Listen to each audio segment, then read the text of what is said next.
સરકાર દ્વારા નિયમ છે કે ગુજરાતની તમામ હોસ્પિટલો છે તેનો નીકળતો કચરો એટલે કે વેસ્ટ મેડિકલ, જેમાં સોય પણ આવી જાય, બોતલ પણ આવી જાય અને એ દવાઓ પણ આવી જાય, આ તમામ જે છે એ કચરો લેવા માટે કોઈ એજન્સીને કામ આપવામાં આવે છે અને આ એજન્સી ત્યાંથી આ વેસ્ટ મેડિકલ લઈ જતી હોય છે અને યોગ્ય જગ્યાએ યોગ્ય રીતે તેનો નાશ કરવામાં આવતો હોય છે, જેથી કોઈને નુકસાન ન થાય. ત્યારે રાધનપુરમાં આવો જ બાયો વેસ્ટ મેડિકલનો કચરો નગરપાલિકાની ગાડીને આપવામાં આવી રહ્યો છે અને આ કચરો બહુ જોખમી છે, જેની આજે વાત કરવી છે. નમસ્કાર, ક્રાઇમ આવાજ ન્યૂઝમાં તમારું સ્વાગત છે અને હું છું તમારી સાથે તમારો નાનજી ઠાકોર. આજે વાત કરવી છે એ કચરાની, એ વેસ્ટ મેડિકલની કે જે જાહેર જગ્યાઓ ઉપર નાખતા જીવનનો ખતરો છે. લોકોના જીવન સાથે, સ્વાસ્થ્ય સાથે ચેડા થવાની શક્યતા છે. રખડતા ઢોરો આ વેસ્ટ મેડિકલનો કચરો કદાચ તેના મોંમાં જાય તો તે પણ મરણ સુધી પહોંચે, આવો ખતરો રાધનપુર પંથકમાં જોવા મળી રહ્યું છે. રાધનપુર હાઈવેની જે હોસ્પિટલો છે તેના કેટલાક એવા ડોક્ટરો છે, કેટલીક એવી મેડિકલો છે જેનો કચરો જાહેરમાં નાખવામાં આવે છે, જેમાં ઇન્દ્રપ્રસ્થ જે શોપિંગ છે ત્યાંની જે હોસ્પિટલો છે એ હોસ્પિટલોના કેટલાક એવા કર્મચારીઓ છે કે તેની પાછળ આવેલી ખુલ્લી જગ્યામાં ખુલ્લેઆમ આ વેસ્ટ મેડિકલ નાખતા હોય છે. આ વેસ્ટ મેડિકલ ઘણા સમયથી નાખી રહ્યા છે. જ્યારે રાધનપુરમાં નગરપાલિકામાં ચીફ ઓફિસર તરીકે પાંચાભાઈ મારી હતા તે સમય દરમિયાન આવા વેસ્ટ મેડિકલ કચરાનું નમૂનાઓ લેવામાં આવ્યા હતા, પરંતુ એ સમય દરમિયાન કોઈ ડોક્ટર નક્કી નતો થયો એટલે કોઈ કાર્યવાહી થઈ નથી. ત્યારે ઘણા સમયથી આ વેસ્ટ મેડિકલ અહીંયા નાખવામાં આવી રહ્યું છે. રાધનપુર શહેરનો જે કચરો છે એ નગરપાલિકા દ્વારા લેવામાં આવતો હોય છે અને આ કચરો વારઈ રોડ થી શાંતિધામ તરફ જે જવાનો સાતુનનો રસ્તો છે ત્યાં ખુલ્લામાં ફેંકવામાં આવે છે.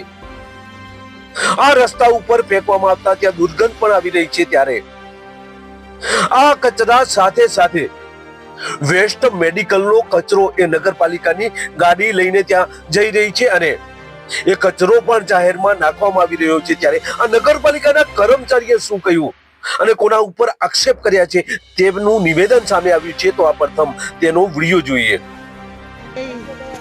આપ નગરપાલિકામાંથી આવો છો ગાડી લઈને, તો આજે અંદરથી અમને એક સિરિંજ મળી છે અને એક ટેબ્લેટ એવી મળી છે જે ખરાબ ઉપયોગમાં લેવાતી હોય છે.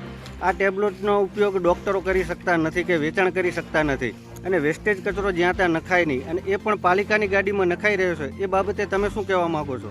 અમે તો સાહેબ એમ કહેવા માંગીએ છીએ, અમારે કચરાની ગાડી અમારે કચરો લેવા સાહેબો મૂકે એટલે અમે એમને કહી દઈએ ભાઈ કચરો નાખી જાઓ. હવે કચરા અંદર શું આવે શું નથી આવતું આપણે ક્યાં એમાં જોઈએ છીએ. હવે હાલ અત્યારે આ ગાડી આવી એમની અંદર સિરિંજ મળી છે અને અમુક દવાઓ જે મળી છે ગેરકાયદેસર ચાલતી હોય એવી, તો આ દવાઓ તમે ક્યાંથી લાવ્યા?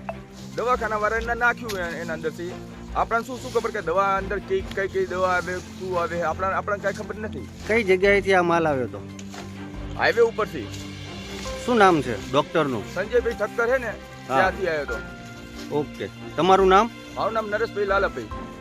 આપણે સાંભળ્યા નગરપાલિકાના એક કર્મચારીને કે જે ઘરે ઘરે જઈને કચરો લે છે. હાઈવેની તમામ હોટલોમાં એ કચરો લે છે.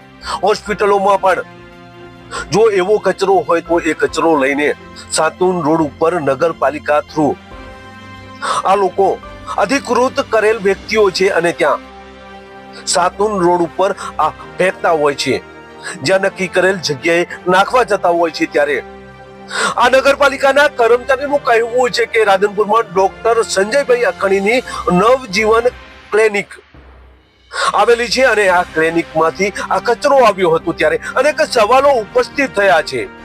રાધનપુરની આ હોસ્પિટલ કોની છે, આ મેડિકલ કોની છે તે સવાલો છે, કારણ કે જાહેરમાં આ મેડિકલ વેસ્ટ ફેંકી આરોગ્યના જોખમ કરી રહ્યા છે આ ડોક્ટરો, આ મેડિકલ ના કર્મચારીઓ. ત્યારે આ કર્મચારીના આક્ષેપ છે, આ કર્મચારીને આ કચરો કોણે આપ્યો હતો એ બધું એ કબૂલી રહ્યા છે. ત્યારે નગરપાલિકા અથવા તો આરોગ્ય વિભાગ દ્વારા લોકોના જીવન સાથે જ્યારે આવા મેડિકલ ધરાવનાર વ્યક્તિઓ જ્યારે ચેડા કરતા હોય ત્યારે તેમની સામે કાર્યવાહી થવી જોઈએ, કારણ કે આ વેસ્ટ મેડિકલ લેવા માટે કોઈ એજન્સી હોય છે અને એ એજન્સી દ્વારા અન્ય જગ્યાએ જ્યાં તેમણે નક્કી કરેલ છે એ સ્થળે તેનો નાશ કરવાનો હોય છે, પરંતુ આ નાશ થતો નથી અને આ મેડિકલ જે છે એના દ્વારા આ કચરો જાહેરમાં ગાડીમાં આપીને લોકોના જીવન સાથે જ્યારે આ ચેડા કરી રહ્યા હોય ત્યારે કાર્યવાહી થવી જરૂરી છે. જોઈએ આવનાર સમયમાં આ કર્મચારીનું નિવેદન લઈને નગરપાલિકા દ્વારા કાર્યવાહી કરવામાં આવે છે કે નહીં, એ આવનાર સમય બતાવશે. પરંતુ આ વેસ્ટ મેડિકલનો કચરો જાહેરમાં ફેંકતા અનેક સવાલો ઉપસ્થિત થયા છે. બસ જ જો તમે અમારી ચેનલમાં નવા છો અને આવા જ લેટેસ્ટ ન્યૂઝ જોવા માંગો છો તો અમારી ચેનલને અત્યારે સબસ્ક્રાઇબ કરો, જેથી આવનાર લેટેસ્ટ ન્યૂઝ તમારા સુધી પહોંચી શકે. નમસ્કાર.